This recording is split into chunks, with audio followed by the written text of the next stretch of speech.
నమస్కారం మిత్రులారా, మంత్రతత్వం ఛానల్కి స్వాగతం. ఈరోజు మనం ప్రతి ఉదయం లేచిన వెంటనే స్మరించవలసిన అత్యంత పవిత్రమైన శ్లోకం గురించి తెలుసుకుందాం. ఇప్పుడు ఒకసారి ఈ శ్లోక పఠనం చేద్దాం.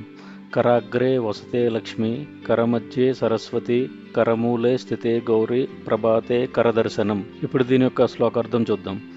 మన చేతుల చివర లక్ష్మీదేవి నివసిస్తుంది, అంటే సంపద, శ్రేయస్సు, సౌభాగ్యం.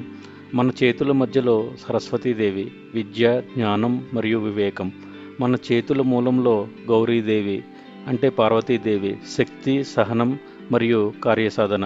అందుకే ఉదయం లేచిన వెంటనే మన చేతులను దర్శించడం ద్వారా ఈ మూడు శక్తులను స్మరించుకుంటాం. ఈ శ్లోకం మనకు చెప్పేది ఒకటే: మీ జీవితం మీ చేతుల్లోనే ఉంది. సంపద కావాలంటే మీ కృషి, జ్ఞానం కావాలంటే మీ సాధన, శక్తి కావాలంటే మీ సంకల్పం. అన్నీ మీ చేతుల ద్వారానే సిద్ధిస్తాయి. అందుకే మన ఋషులు రోజును ఆత్మవిశ్వాసంతో ప్రారంభించమని ఈ శ్లోకాన్ని ఇచ్చారు. ప్రతి ఉదయం లేచిన వెంటనే కళ్ళు తెరవకముందే చేతులను కలిపి చూసుకుంటూ ఈ శ్లోకాన్ని ఒక్కసారి పఠించండి. దినమంతా సానుకూలతతో శుభప్రదంగా సాగుతుంది.